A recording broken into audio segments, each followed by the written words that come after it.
واللعنة الدائمة الباقية على أعدائهم أجمعين من الآن إلى قيام يوم الدين. أما بعد، فقد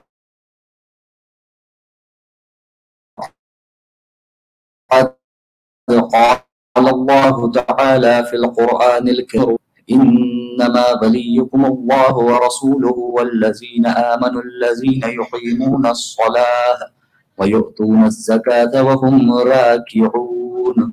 صدق الله العلي العظيم. صلوات محمد وآل محمد. اللهم صل على محمد وآل محمد.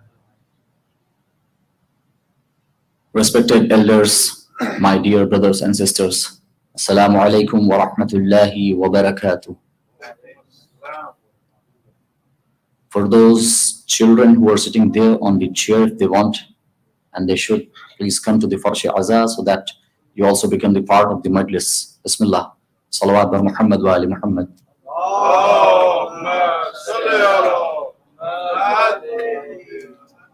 Come forward, please. Muhammad wa ali Muhammad.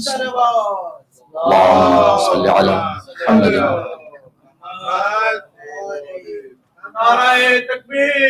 Allahu Akbar. Ya Rasulullah. Ya Ali. Last night we ended our discussion on this point that one of the group of scholars believes that al-wilayatu takwiniyah means that they have been given authority over this entire universe, and this is what al-wilayatu takwiniyah means. We then discussed 2 points under this, and we said that one group holds the belief that Ahlul Bayt alayhimus salam have authority over this entire universe in the sense that they are totally independent of Allah. This is a false belief, and this is the belief of ghulat, the people who used to believe in the uluhiyat of Ahlul Bayt alayhimus salam. They used to believe that they were themselves Lord of this world. But the real belief is that the Ahlul Bayt alayhimus salam have the authority over this entire universe given to them by Allah subhanahu wa ta'ala, and while they have this authority for every second and even for the blink of an eye, they are totally dependent upon Allah subhanahu wa ta'ala. To further clarify this point for our kids and the youth sitting here, we can take into consideration the example of an electric generator. I do not know if we use an electric generator here, but back in India and Pakistan, for example, sometimes if we do not have power, we use electric generator, which is outside our houses. And when we start this electric generator, it produces its own electrical current and then gives this current to all the electrical appliances present in our house. Every bulb, every tube light, every fan, whatever is there in your house, every single electrical appliance gets the power from the source, which is the electrical generator. Now this bulb itself is receiving, if we take into consideration the example of a bulb, this light bulb itself is receiving all its power from the electrical generator, even though it itself has the ability to receive this power and to manifest this current in the form of light, for example. It itself has some power and the ability to manifest this electric current in the form of light, but if even for a second the electric generator stops, all the appliances will stop working. Now the bulb will stop giving light, the fan will stop giving air, and the geyser will stop giving you hot water and whatever you want to take into consideration. So even though whenever we are giving an example, it does not exactly mean that Allah's system also works like this. Allah is incomparable to anything. But the examples are given so that people who are listening or reading a book, they at least get closer to the reality through this example. Like we say, an example is given for the taqreeb of the zihn, so that the mind of the people get closer to the reality through this example. So therefore, with the help of this example, we can understand that just as the electric generator is giving the current to every single appliance, and even for a single second, if the generator stops working, none of the appliances will work. Somewhat in the similar manner, Allah is there. He is the absolute authority. He is the absolute power. When He gives this power to someone who has the ability to become the source of manifestation of Allah's power and wilayah and guardianship, this does not mean that now Allah has taken the back chair and they are managing the affairs. Rather, it is Allah who is for every second giving them this wilayah, and therefore they are for every second dependent upon Allah. And not only them, every single particle existing in this world is for every second, for any of its acts, is dependent upon Allah. This is the Tawheed. When I am here speaking in front of you, I am for every single second dependent upon Allah, because He has given this power to me to speak. Even when I am moving this hand of mine, it is for every second by the permission of Allah that I am able to move my hand. And this is the meaning of the izn of Allah, that for every second the current is flowing from there, and the life is blown into our existences every second and every second. If you could recite a salawat on Muhammad and Ali Muhammad. Ya Ali, mashallah. One more salawat, please.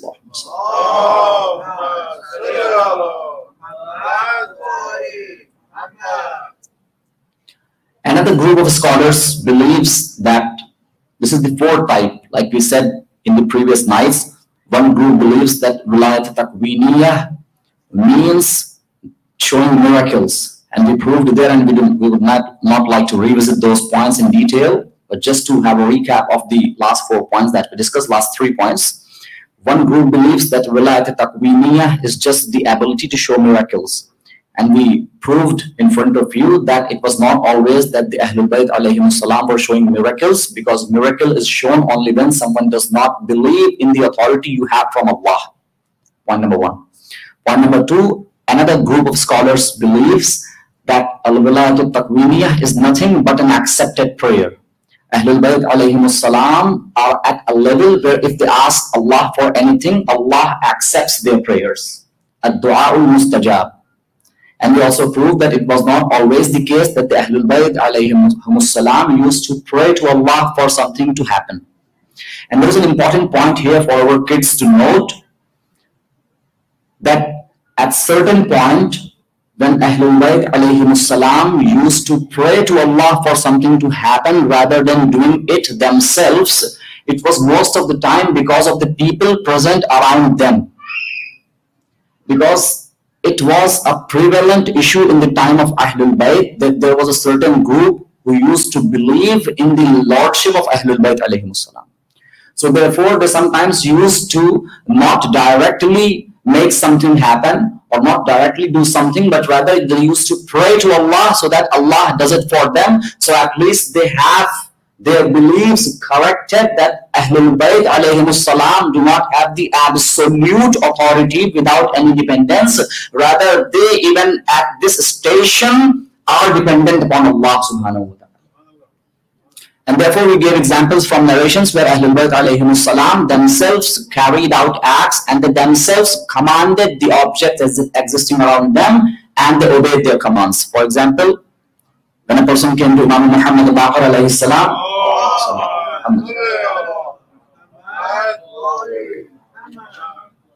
please don't consider this as a repetition. Repetition is considered as something really bad, but I'm just trying to once again have a recap of those points so that it sits there in the minds of our kids and they have the answers ready for someone who keeps asking them questions. And therefore, Imam showed him when he asked, what is the right of a servant of Allah upon Allah? And he said that the right, one of the rights of the servants of Allah upon Allah is that if he points towards this tree and says, come towards me, the tree will start coming towards him. And even though Imam was saying this only as an example, the narrator says that I saw that the tree started moving towards Imam, and the Imam said, Irja'i ila makanik. Go back to your place. I was just giving an example. So they also showed authority that servants of Allah are at this place, that they order and the tree starts coming towards them. And we are at a place where we just give the example and the tree starts coming towards us.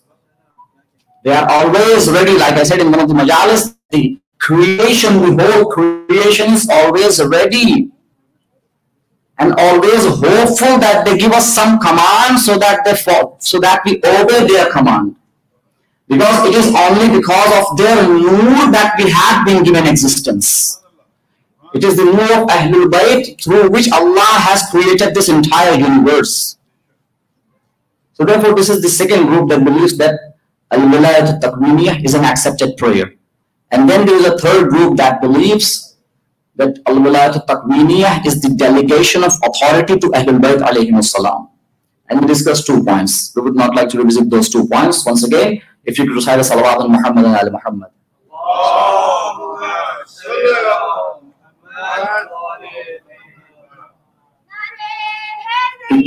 Ya Ali.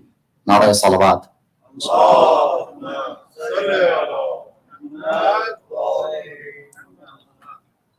The 4th point and the final point under this topic is that another group believes that Al-Wilayatu Taqweeniyyah, this Wilayah of Taqween, is in the meaning that Ahlul Bayt alayhimus salam are the source for the revelation of, for the coming down of sustenance from Allah.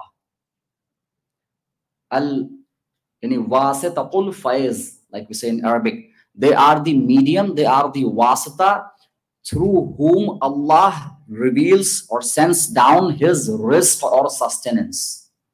And like we discussed last night, rizq does not only mean whatever you eat.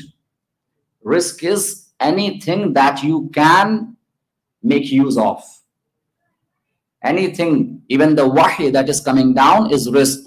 The rain that is coming down is rizq. The wind, the oxygen that you breathe is rizq. The food that you eat is rizq.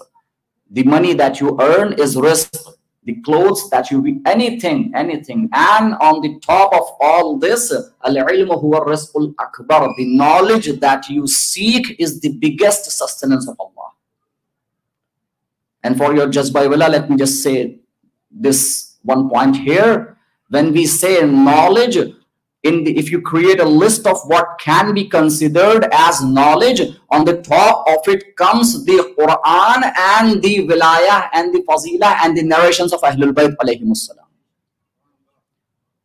So therefore, this is a message for our kids within 2 brackets, that if you are, for example, a great mathematician, if you become, for example, in your life or at a stage where you are, for example, you are really good at maths, you know physics inside out, you know all the formulae of chemistry, the periodic table is there in your heart. Even if someone wakes you up from sleep, you are able to tell the, for example, the valency and whatever things, and you know this and you know that, and you are really good at explaining things and whatever. But when it comes to reading a single verse of Quran, you start stuttering. If this is the case, or when it comes to explaining to your younger ones or to anyone the beliefs that you hold, you do not have solid arguments. Or when it comes to the memorization of the small chapters of Quran, you are at the back seat. Or when it comes to offering the prayers on their prescribed time, you are found always sleeping or staying away from the mosque or from the prayer mat within your house. Then note that even if you have the knowledge of these worldly subjects, if you do not have the knowledge of the Quran and the holy narrations, which are in themselves nur, the holy narrations of Ahlul Bayt alayhimus salam, then the Imam of the time, I'm not saying this, then the Imam of your time is not happy with you. Try your best. This is a message. Of course, I am younger to the parents sitting here, but this is a message because I'm sitting here on the pulpit, on the member. This is a message which should be conveyed. Try your best. And of course, the situation is, of course, already like this. But if it is not like this, try your best to make your children get closer to the Quran and the holy narrations of Ahlul Bayt alayhimus salam. And that is why we have this social gathering. We have this gathering not only in the month of Muharram, even in the month of Ramadan, in the month of, for example, the days of the Ayyam Fatimiyya, and then many more days where we gather. And remember one thing, no nation existing on this earth has so much gathering as we Shias have. And the very philosophy behind this gathering, this coming together and discussing the Quran and the Ahlul Bayt alayhimus salam, the very philosophy behind this is to educate ourselves so that we get closer. If you could recite a salawat on Muhammad and Ali Muhammad.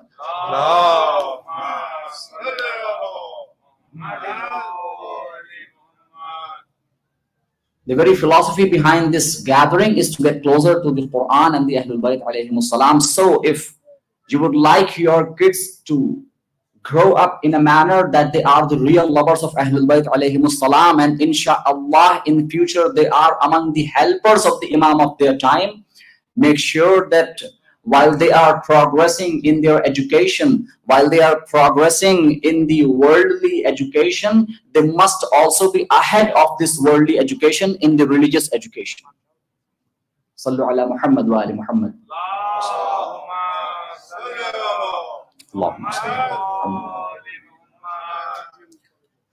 And therefore the fourth group believes that Ahlul Bayt alayhimus salam, when it comes to al-wilayat al-taqwiniyah, it means that they are the source of the sustenance and the risk of Allah coming down through them.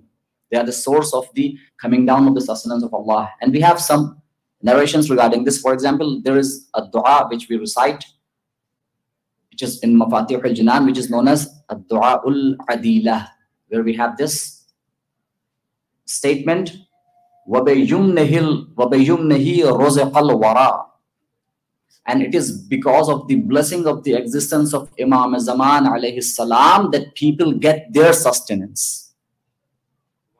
And of course, this is the reality. But why we are discussing these points is that for the scholars who have said that Wilayatul Taqwiniyah is only this, then at that point we say that the Wilayatul Taqwiniyah is not only this. Rather, it is a part of the Wilayatul Taqwiniyah, which we will inshallah prove at the end of this lecture. It is only because of the blessing of the existence of Imam Zaman alayhi salam that people get their sustenance. And that's why we have many more narrations like this, where we see in one of the narrations that a very close companion of Imam Sajjad alayhi salam was sitting with him. If you could recite a salawat on Imam Sajjad alayhi salam.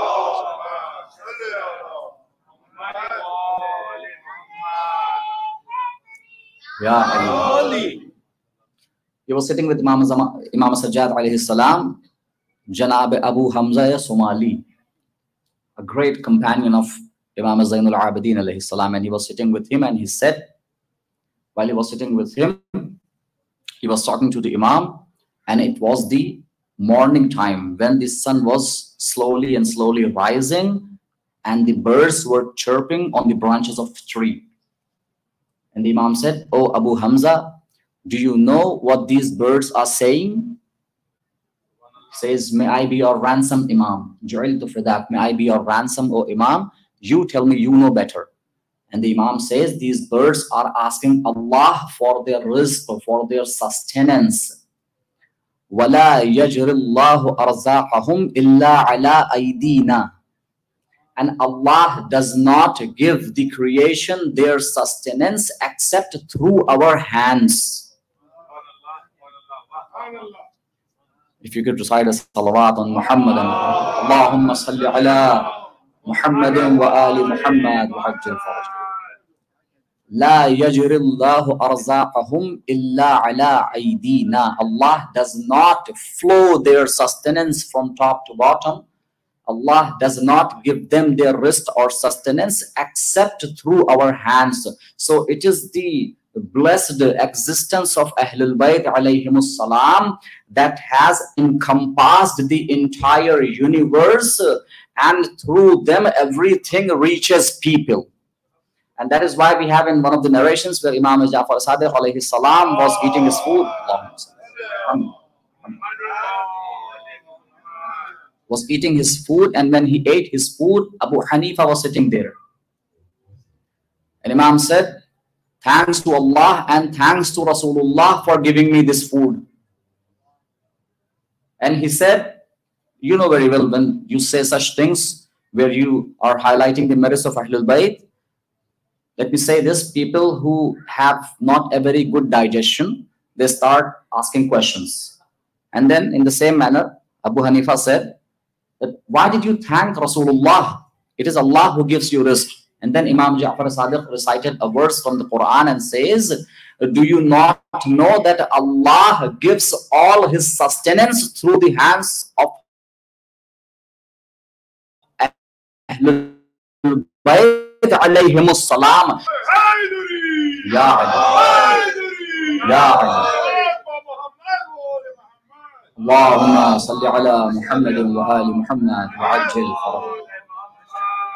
So therefore, the entire creation gets its sustenance from because of the existence of Ahlul Bayt alayhimus salam. Now the difference between us and the others is that we know that we get the sustenance from them, and therefore we say Ya Ali Madad. But even if someone is denying the reality of the help of Ahlul Bayt coming to them through Allah, through their own existences, the help of Allah and the sustenance of Allah coming to them through the existence of Ahlul Bayt alayhimus salam, even if someone is an enemy of Ali ibn Abi Talib, but still he must know that every single morsel he is eating, even though he did not ask, even though he does not ask Ahlul Bayt, but whatever reaches him, it reaches him through Ahlul Bayt alayhimus salam.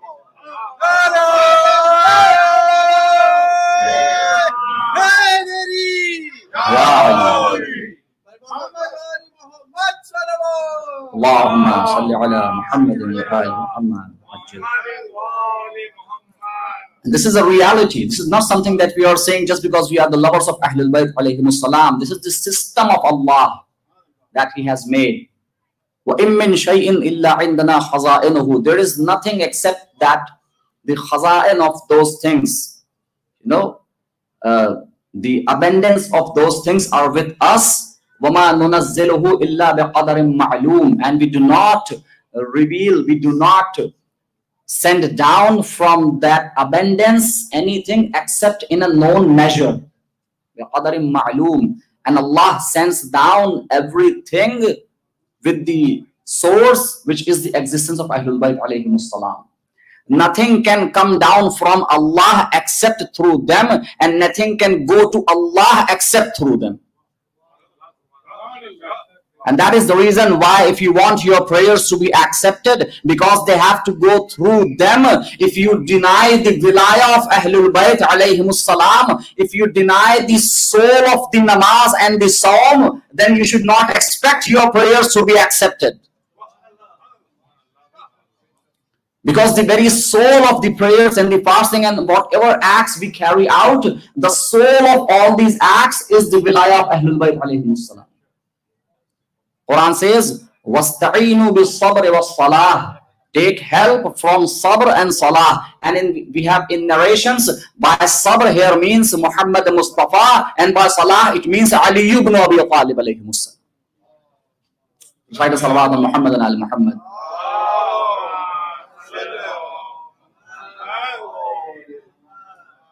A little louder than this. Bismillah. Muhammad. And therefore, we conclude this fourth point where the scholars say that they are the source of the revelation of the sustenance of Allah and the coming down of the sustenance of Allah subhanahu wa ta'ala. Finally, we put this opinion forward, which has been accepted by the majority of the scholars, that al-wilayat taqwiniyah is not limited to one of these four things. Rather, the wilayat taqwiniyah is the essential part of the ma'sumeen's existence.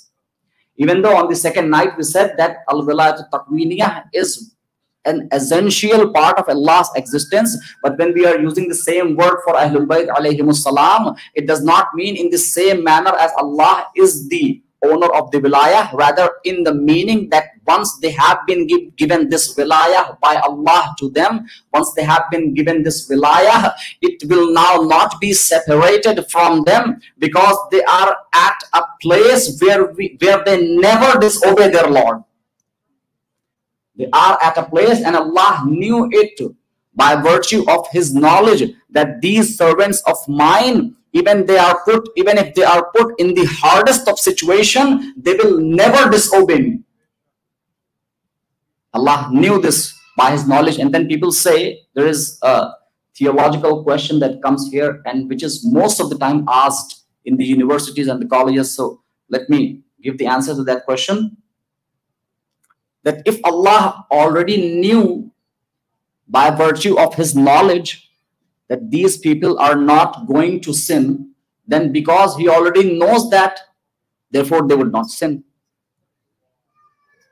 If Allah has in His knowledge that Ahlul Bayt alayhimus salam are never going to disobey Him, then because He knows it has to happen, because nothing can happen against what Allah already knows.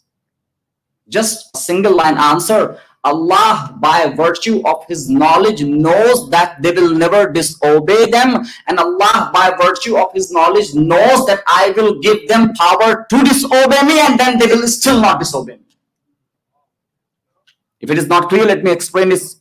Let me repeat that once again for you. Allah, by His knowledge, knows that these people will not disobey me, and it is only by virtue of the same knowledge that Allah knows that I will give them ikhtiyar to sin, but still they will not sin, and still they will not disobey me. So this is actually a fazila of Ahlul Bayt alayhimus salam, that after having the ikhtiyar, after having the power to sin, and this is the real fazila, if the angels cannot sin, it is not a virtue for them to be ma'soom. It is a virtue and a fazila for Ahlul Bayt. When they have the power to sin, they still do not sin.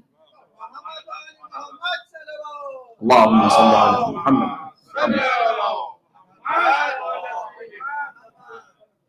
And that is the reason when we see they are so close to Allah, they are so obedient to their Lord, that when they fasted for 3 days, continuous fasting for 3 days, every single day there came at their door someone asking for food.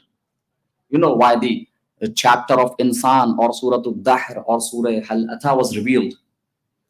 Most probably chapter number 76 of the Quran. Imam Hassan and Hussein alayhim as-salam were really sick, and then they made a vow. Imam Ali and Janab Fatima salamullahi alayha, they made a vow that if Hassanain became well and they get shifa of Allah, we will fast for 3 days. They made a vow. They did a nazr, and every single day they were fasting. And at the time of iftar, one day a beggar came. When Imam Ali gave his bread, then following him Janab Fatima gave her bread, then following both of them Imam Hassan and Hussein gave their bread, and finally Janab Fizza gave her bread. And this happened for the continuous 3 days. And then the Quran says, وَيُطْعِمُونَ الطَّعَامَ عَلَى حُبِّهِ مِسْكِينًا وَأَسِيرًا وَيَتِيمًا. And they give away their food in the love of. Now there is a zamir. وَيُطْعِمُونَ الطَّعَامَ عَلَى حُبِّهِ. It is not known where this zamir goes back towards the food or towards Allah. But the next verse says that we do not serve you, we do not give you food for the sake of anything except for the raza of Allah. So they are so close to Allah that even at a time when they do not have anything to eat, they are fasting for the whole day. In the love of Allah, they give their food to the beggar rather than eating it themselves. And now there is one more point here which I must say for your Jazba Wila, for the love of Ahlul Bayt that you have in your heart, and we will end up our discussion here for tonight. That people who do not have the pure love of Ahlul Bayt alayhimus salam. What I mean when I say the pure love of Ahlul Bayt alayhimus salam, let me explain it with the help of a narration. A person, Sallu ala Muhammad wa alayhi.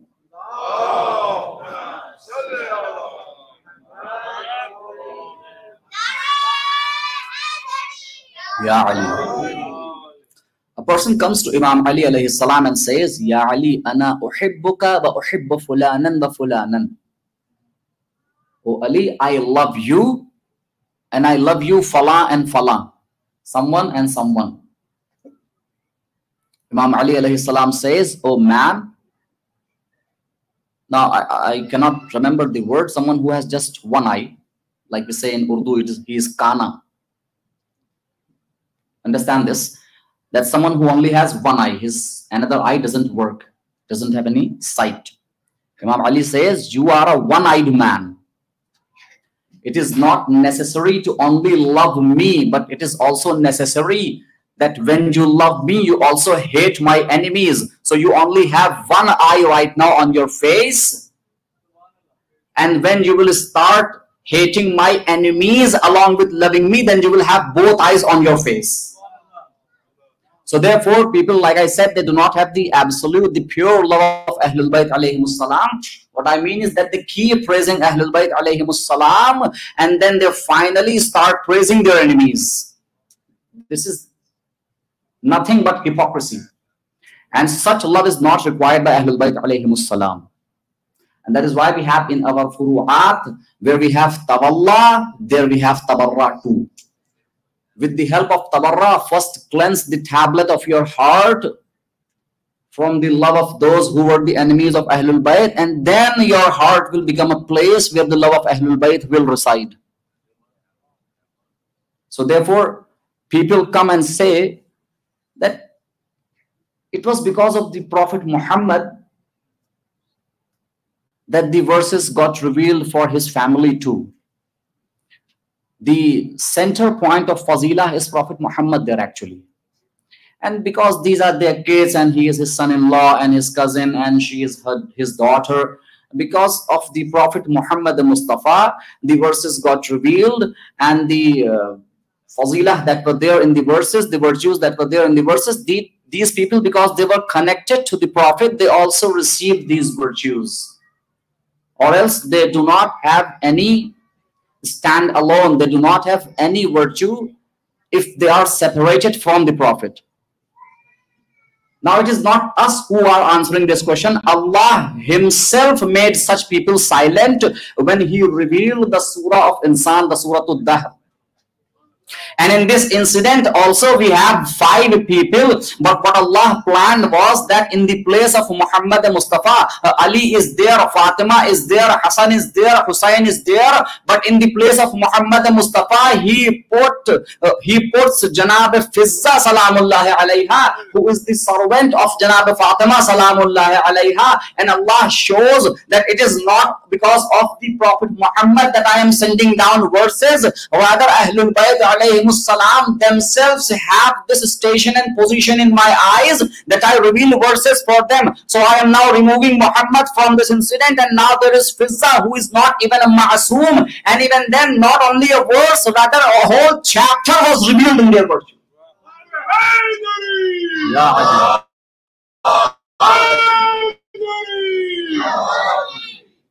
Sallu ala Muhammad. Allahumma salli ala Muhammad wa ali Muhammad. This is the station, this is the place that the Ahlul Bayt alayhimus salam hold in the eyes of Allah subhanahu wa ta'ala. And therefore we say, to conclude this point, that these four things that we discussed, these are not in their essence the wilayatul taqwiniyah. Rather, it is because of the wilayatul taqwiniyah that they show miracles. And they also show karama. It is because of the wilayatul taqwiniyah that when they pray, their prayer is always accepted. It is because of wilayatul taqwiniyah that they have the entire, they have the authority over the entire universe, and they manage the affairs whenever they wish and want. And because Allah wants, they also want. وَمَا تَشَاءُونَ إِلَّا أَن يَشَاءَ اللَّهُ. You do not want anything, O Ahlul Bayt, except what Allah wants. Quran. And finally, the fourth point, which was that they are the source of the revelation of the sustenance from Allah. It is because of the wilayatul taqwiniyah that they are also the source of the nuzul of Allah's faiz, the revelation of Allah's sustenance. It is because of them that everyone gets their sustenance, and therefore it is because of wilayatul taqwiniyah. And now finally, how we define wilayatul taqwiniyah is that it is an essential part of their existence. Whenever they want, they can show their authority over this entire universe. So this is the station that the Ahlul Bayt, this is the position that the Ahlul Bayt alayhimus salam enjoy in the nearness of Allah subhanahu wa ta'ala. They are the most learned ones. They are the most wise ones. And they are the most courageous ones. But Prophet Muhammad Mustafa sallallahu alayhi wa alihi wa sallam,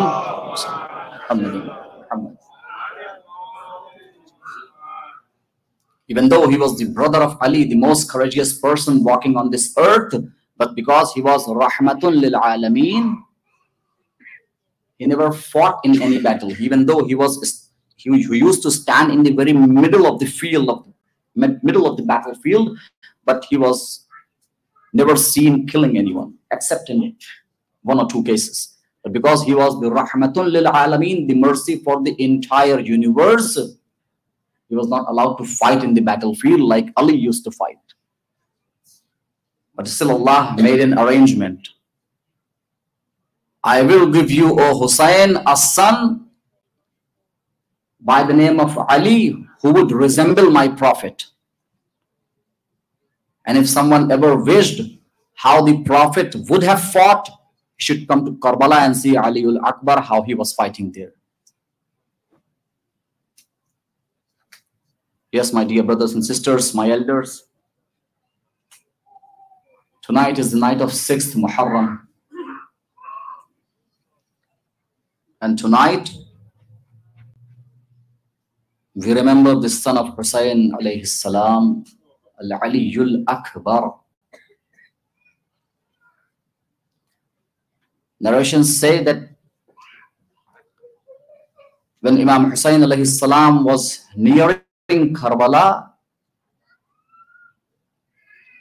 while he was sitting on his horse, the Zuljanah, he said, Inna lillahi wa inna ilayhi raji'un. Certainly we are from Allah and we return towards our Lord.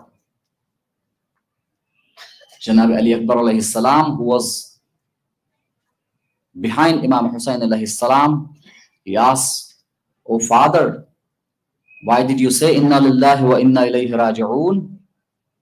Imam said, while I was walking towards Karbala, while I was sitting on my horse, for a few seconds, I had a dream.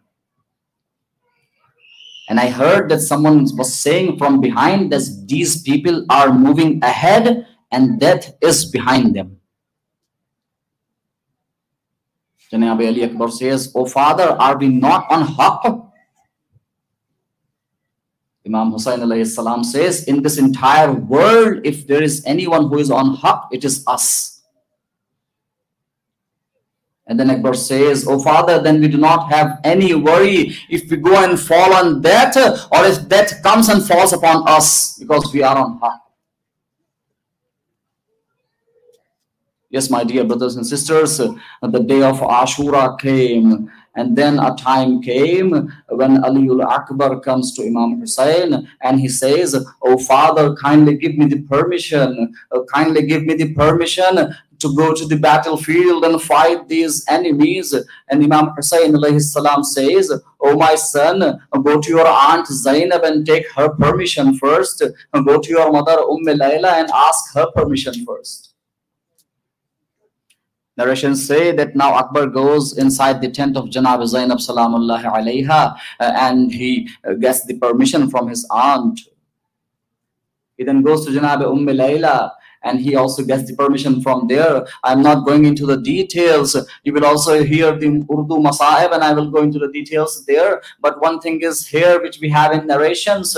Then Akbar went into the tent where all the women were present and he says, "Oh, the ladies of the household of Prophet, I have come here to bid you final farewell. And now every woman of the clan of Hussein knows that this is the last time we are seeing someone who resembles Prophet." The narrations say that the curtain of the tent went up and came down 10 times, because every time Ali Akbar decided to leave the tent, the ladies would surround him. "Oh Akbar, stop, let us see you one more time so that we do the ziyarah of Rasulullah." It is mentioned in one of the narrations when Akbar was coming outside the tent, someone hold him from this part of his clothes, someone hold his kurta, someone hold his shirt from the height of his knee. Do you know who has this height? This was a 4-year-old girl by the name of Sakina. He hold the shirt of Akbar. "Oh bhaiya, I am seeing from the morning, anyone who has gone to the battlefield has not come back. I do not want to lose you, my brother." Akbar calms her down. "Oh my sister, please calm down. This is the day when everyone will sacrifice his life upon my father." Finally Akbar comes to Imam Hussein. Narrations say that when finally Akbar says to Imam Hussein, "Oh my father, now give me the permission to go to the battlefield," the narrations say that Imam Hussein looked at the face of Janab Ali Akbar and he started crying. And we also have in narrations that Imam Hussein, it appeared as if he has lost life. He sat on a chair and then says, "Oh Ali Akbar, Muwahid Bismillah." Ali Akbar sat on the horse and he started moving towards the battlefield. Oh my dear friends, do you know when you start riding the horse moves with a speed. But when Akbar started moving, he heard someone coming from his back. Akbar turned his face and saw Imam Hussein, his old father, holding his waist. He was walking and running behind Akbar. Akbar said to my father, "Oh Baba, you bid me farewell. Why are you coming back? Why are you coming behind my back?" Imam Hussein said one sentence, "Oh Akbar, if only you had a son, you would have known how painful it is to say farewell to your son." Ajrukum ala Allah, ajrukum ala Allah. May Allah shower His mercy upon these voices. You know what Imam Hussein now said? He said, "Oh Akbar, now that you are going to the battlefield, please make sure that till the distance I am visible to you. Please keep turning your face back towards me so that I keep looking at your face." And then Imam Hussein says, "Oh Allah, I make you witness yes, now I am sending someone towards the enemies who resemble your prophet more than anyone in this nation. Whenever we want to have desire of your prophet, we used to look towards Ali Akbar. Yes, my dear friends. Yes, my dear brothers and sisters. Now Akbar goes to the battlefield. Akbar goes to the battlefield. He fights with the enemies. He fights with the enemies. He sends them to hellfire. He keeps killing the enemies. When the narrations say that a person with a long spear stood behind a tree so that he hit Ali Akbar in his chest, he was asked to kill Ali Akbar through this spear. He was standing with a naiza in his hand, and when Akbar, while he was fighting past from this point, he threw the naiza towards Ali Akbar, and the narrations say that the spear goes directly into the heart of Ali Akbar, and it broke from inside. Akbar was not able to hold himself on the back of the horse. He put his arms around the neck of the horse. The horse took him towards enemies. The enemies surrounded the horse. Everyone had sword in his hand, and they started striking Ali Akbar. And the narrations say that the body of Ali Akbar became pieces. فضربوه بالسيوف فجعلوه إربا. They struck Ali Akbar with their swords, and Ali Akbar's bodies was pierced into pieces. Ali Akbar said, "Oh father, Assalamu alayka ya abata." Imam Hussain came running towards Ali Akbar. "Oh Ali Akbar, oh my son Ali Akbar, tell me, where is it? Where are your wounds?" Ali Akbar said, "Oh father, please clean my eyes. There is blood in my eyes. I want to look at your face for the last time." Imam Hussain clean the eyes of Ali Akbar. Ali Akbar moves his hand above and says, "Oh father, there is so much dust on your face." Ali Akbar cleans the dust on Imam Hussein's face. And narrations say that when Imam Hussain took out the spear from the chest of Ali Akbar, the blood came out gushing from the heart of Ali Akbar. The narrations say Imam Hussain put his cheek over the cheek of Ali Akbar and cried so loudly that no one heard Imam Hussain crying so loudly on anyone. Yes, my dear brothers and sisters, the parents sitting here who have young children, the parents sitting here who have youths, they know the pain of losing a Jawan. Imam Hussain started crying. He put his hand under the body of Ali Akbar 3 times, but he could not lift it. He called the children standing outside the tent.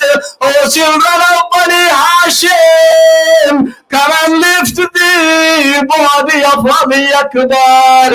Small children with their small hands lifted the body of Ali Akbar.